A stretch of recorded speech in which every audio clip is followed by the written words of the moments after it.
Interview time. Interview time.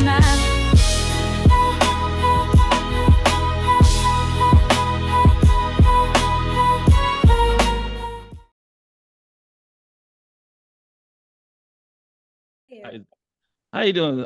First thing I gotta say with this is I had a complete nostalgia trip Oh, watching this movie.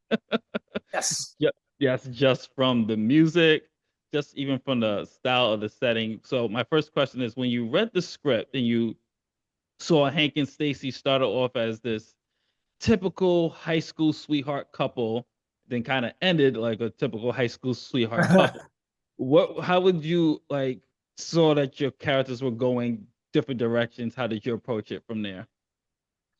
Well, I mean, for Hank, it's a huge, pivotal part of his character's trajectory in the very current events of the movie. Affect, kind of his ability to play the football game. It is part of the distraction of what happens and the downfall of his career. So he's got a lot of regret wrapped up in part of the relationship with Stacy and feeling a lot of loss and that whoa, poor Hank for a lot of the beginning of the movie. Nina? Yeah, I mean, I think, I really see Stacey as an opportunist. It's heartbreaking to hear that, Hank he was living in regret because I don't know how much Stacey was worth it as a person. She was heartless. Yeah, I mean, I think for Stacy, she really sees this future that she needs and wants in Hank. And when she realizes that she's not going to get it, she quickly drops him and moves on to the next and ends up with choosing someone that is like a sure thing for her in the successful space. Um, yeah, and I mean, that was a lot of fun for me to play. Because I'm very opposite of that. I'm much more empathic than Stacey, much more Yeah, emotionally, I concur. yeah, emotionally intelligent than she is. So it was fun to just dip into that space and be mean. I'm kidding. And speaking of the relationship, Hank, there's this underlining thing with Grace that's been axed throughout the entire film. It's in the trailer as Mhm. well. Is Hank the father of Grace? And one thing and I was watching it. I watched the ending. Like I watched it twice, back and forth, just trying to come up with what I think it is. Because the way it ends, it doesn't give you a definitive answer. So my question is, what do you think? Reading the script and being part of it, what did you think? Do you think Hank is, or do you think isn't? What do you think my face said at the end? Uh, I think Grace, her reaction said it was more like, "Oh my God, he is." That's what uh-huh. I came to the conclusion just based off your both your facial expressions, like, "Oh crap, he is my dad." Yeah. I can't even remember exactly which take it is that Joseph actually used because he gave us a couple different I think that direction was what do you do whatever you both characters you think you want or whatever. Um but subtly. I mean, I think that Hank thinks that it's her. He always has enough for him to form that bond so quickly. To be honest, it didn't take much. He needed something to kind of some kind of lifeline, and it it it was, I guess a clarion call to something for him that, he has something other than himself to sit in his own woe and victimization and poor me. Um, Look at what the world's done to me. He's like, oh, there's somebody outside of me that I can protect and help. Even if it's not my daughter, she's worth helping because she's like me. She doesn't deserve to be in Eastbrook. She should get out and see the world and see that there's more, or at least have the opportunity to have a bigger life than what might be in Eastbrook. And so that he connects to whether, she's blood related or not, I think. Nina, what did you think? I think all of that just makes Stacey even worse of a person. I It's like All the untold. Yeah, I think no, it's a great answer.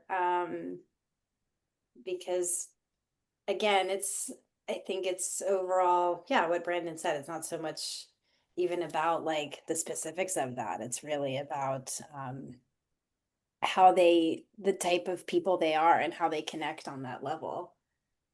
Yeah, who are the people that are like looking the ick and taking it looking at realistically and not ignoring it or trying to move on and ignore it.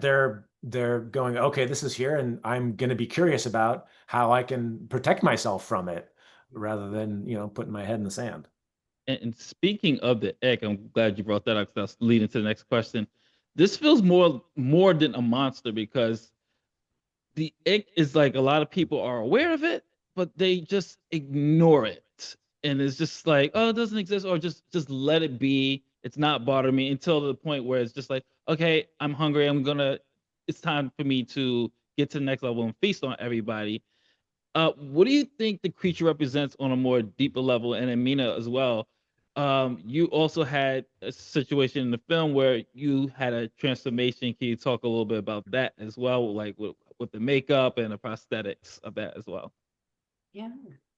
Go ahead, Mina. Oh, well, I mean, I think yeah, it's just what you said. I think with Staci, it's a perfect example of how you said this isn't affecting me. I think that's sort of pointing out that level of consciousness and awareness of, what is seeping through the surface, what is starting to kind of take hold, but who wants to notice it and how they want to notice it.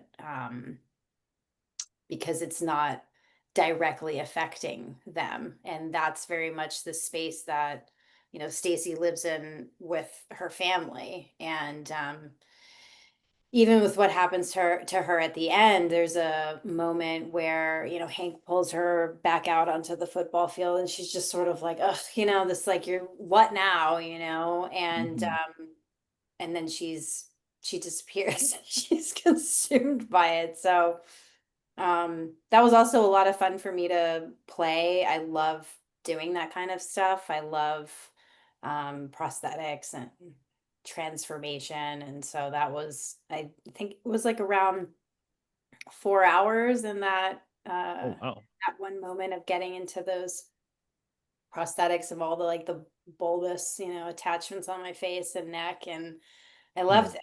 I have a very sick mind. I love all And it looked I love all of that stuff. So that was great. And amazing. I liked that too because it wasn't just like I loved being able to play in this space of, performing as like my younger self and then have this moment with her as she's a mother and then go into this really grotesque phase. I loved having that whole range. That was nice for me on the project. uh, and very awesome and pays off visually in the movie. Also that transformation.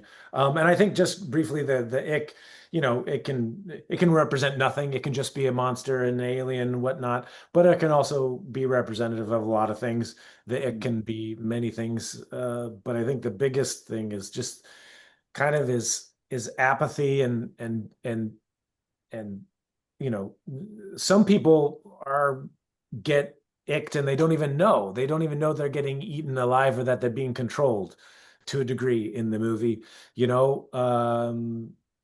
And I think the lesson maybe is some people that not that people are lost causes, because I don't think anybody's a lost cause necessarily, but sometimes we focus too much on trying to turn those people to our ways instead of just reaching out a hand to the people who are looking for a hand and who are already on the team, and we just have to like band together and create a bigger team and stop trying to get the people who are way on the distant shore, because eventually we'll get to them. We extend enough hands out, if that metaphor works. So the ick is like us facing the problems that exist and taking them head on, because we only got one place to be right now. I 100% agree. And my final questions are really this I talked about nostalgia. This movie has featured a lot of bands from Bleak 182, All American Rejects, Yellow Card. When I heard Only One, I was going nuts. What band in that time period were you listening to that was in your heavy rotation, whether it was on your iPod at the time, CD player? Who were you listening to in heavy rotation at that time? Definitely some of them that we have on our list, Creed being one of the top for me. Cake, Foo Fighters, Everclear, you know, a lot of kind of that kind of rock. Mhm. Yeah, same for me. I think I'm always been pretty eclectic, but I'd have to say that even with the soundtrack here, my favorite is Wheatus, Teenage Dirtbag of a Soft Spot. Nice. Well, thank you, everybody. It was a pleasure and wonderful film.